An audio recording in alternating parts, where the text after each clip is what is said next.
Hi, adventurers. My name is Megan Lozano, and I attend the Lincoln Hispanic Church, SDA Church.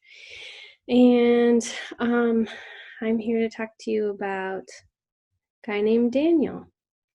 Um, so, our whole theme has been about making choices and what your first choice is. Um, and that first choice, a lot of times we don't understand how very crucial and important that first choice is. So let's take a look at what Daniel did in various moments of his life and that first decision that he made. Let's back up a little bit and let's go in and talk about what happens in your head. So I remember my mom making cookies, and she made delicious cookies, you guys. My favorite was just plain old chocolate chip. Chocolate chip cookies are the best. And she would have like dozens out. She would do like 3 dozens all at one time. And I remember my mom leaving the kitchen a couple of times to go and attend to one of my brothers and sisters. And she said, Megan, don't eat any cookies or any cookie dough. They're for later. And then she'd walk out and go and pay attention to something else. And my first thought, well, what would your first thought be? My first thought was, there's so many cookies. She is not even going to notice if I have just one. Just one. And that first decision that you have to make is really important. It's whether you do something right or do something wrong. What about when you're at a friend's house and they put on a TV show or maybe a game that you know is not something that God would want you to watch or not something that God would want you to play for whatever reason? What's your first thought? Do you think I should find something else to do, or I should leave my friend's house? Or do you think nobody's going to know if we just play a little bit? It's not going to be that bad. Like, my friend is a really nice guy or a really nice girl, and she doesn't seem like anything bad happened to her if she watches or plays this stuff. But remembering that instead, God tells us to, no matter what we do, put into our bodies what is clean and what is good.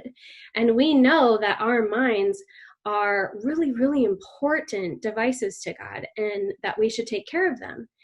So I remember as a kid thinking, I should do this, but I really want to do this.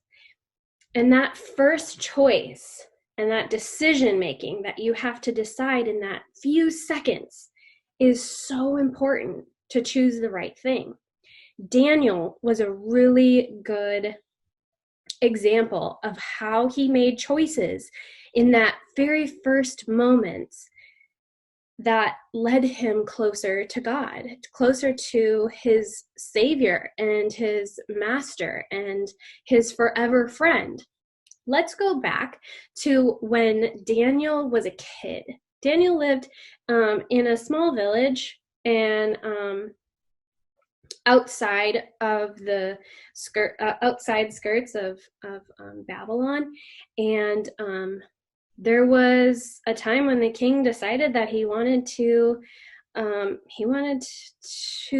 go and find wise men. He wanted to raise these servants to be the biggest and the best and the smartest and the most well-known in all of the land. And they were going to be his like right-hand men. They were going to tell him what a good choice was and what a bad choice was, and when to give a little bit and when to not, and how to raise crops and go about leading his kingdom the best he could possibly lead, even in war decisions.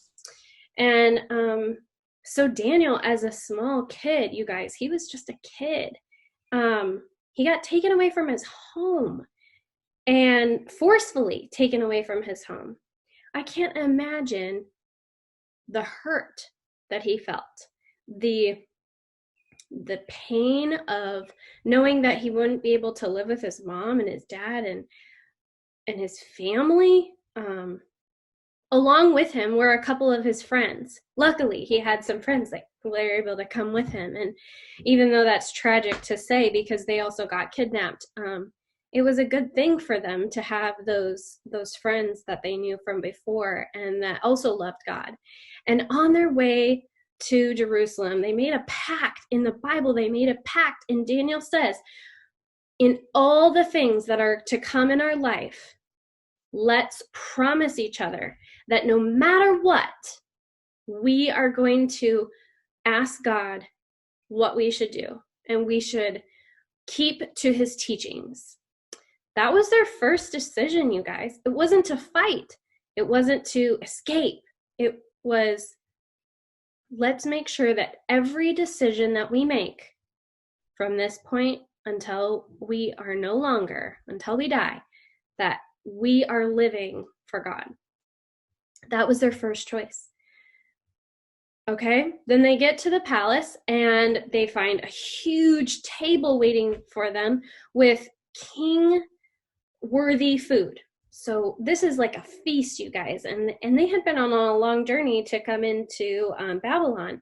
And so this king has prepared them a feast because he's thinking, well, if these guys are going to do me right and they're going to tell me the right things to do and they're going to teach me the best ways to run my kingdom and advise me the best, then they should probably be healthy and happy with the king. So he wanted to treat them well. Well, on that table were a lot of things that were offered as sacrifices to their god, their idol, and they were blessed by that idol and then served on the table. And there was foods that they didn't eat because they were unclean. And so their first choice was eat what the king gave us and maybe pick and choose the ones that are clean and not clean, or don't eat it. Well, if they chose don't eat it, then what are they going to eat? Because they're really hungry and they're really thirsty, but they have that choice to make. And what was Daniel's choice? What were his friends' choice? It was not, let's just break the rules just a little bit. We know that the God isn't real, so maybe we could just eat the food that's clean, and even though it was offered up to their supposed God, and we know that that's not a real God, it won't hurt us. No, they chose to make a point and to even witness to everyone around them and stand out. And so they asked, can you please just feed us vegetables and water and fruits? And don't sacrifice it to your gods, because our God is the only true God and we only worship him. And we only will put clean things into our body.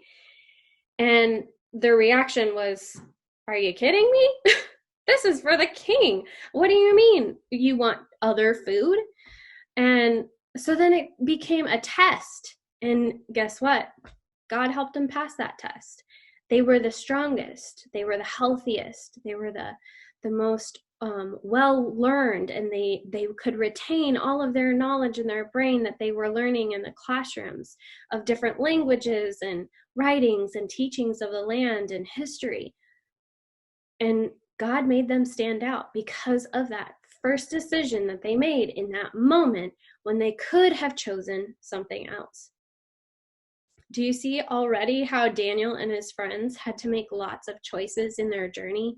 And one decision, one small decision, was a game changer for their entire life. A little bit later down in the road for Daniel and his friends, they had some bigger choices that they had to make. And those choices were worshiping God in private, and not letting anybody see, and bowing down to their God, the idol, or to stand up and say, you know what? It says in the Bible, it says that God is the only God, and we should bow down to no one except for the one true God. And he is a jealous God, and he loves us, and he's taken care of us all the way through this terrible, hard life that we've had. And he's blessed us, and he's made sure that we were healthy and we were taken care of, and we're doing well in the kingdom. But they had that choice, and their colleagues, the people who they were working with, they were trying to catch them. They were like, let's get these guys. Let's get them in the act. They were needing to choose between standing out and possibly being killed in the lion's den, or following what God said in the Bible. And Daniel decided his choice was God. His choice was, I'm going to kneel down and I am going to pray. I'm going to pray like I always have and I always will. And so he opened that window, and he didn't shout it out from the rooftops, and he wasn't like the Pharisees, but he continued on with his everyday worship, just like you're doing right now. And he was caught.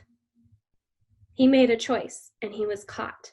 And in the moment, I think Daniel knew that this might be the end, but I made the right choice.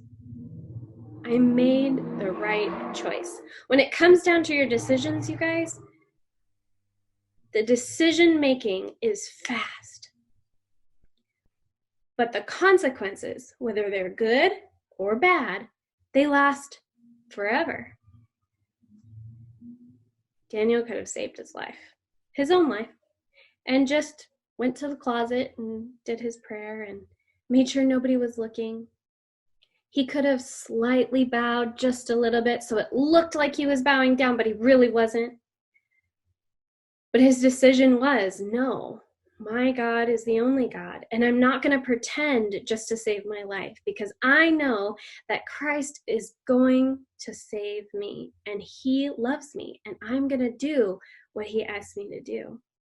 And in that, guess what happened? I know that you know already. He got thrown into the lion's den, but not a hair on his head was touched. That is pretty amazing.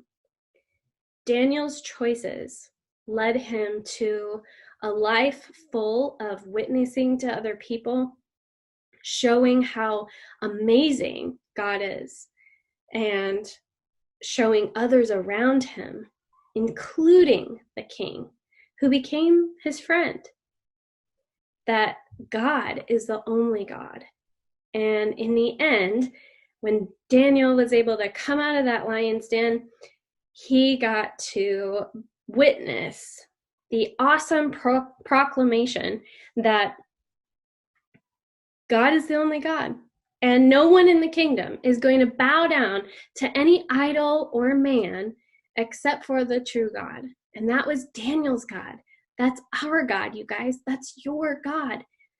I hope that when choices come up, even small ones, like I'm really mad and I want to hit my sister or hit my brother, and in that moment when you have to make that really fast decision, that you can stop and you can think, what is my decision? What should my decision be?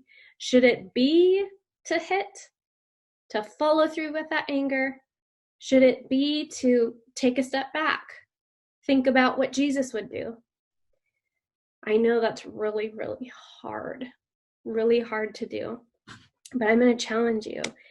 When you make that first decision to follow what God has for our lives, I know that he will bless you and he will keep you safe and he will love you until the end of time.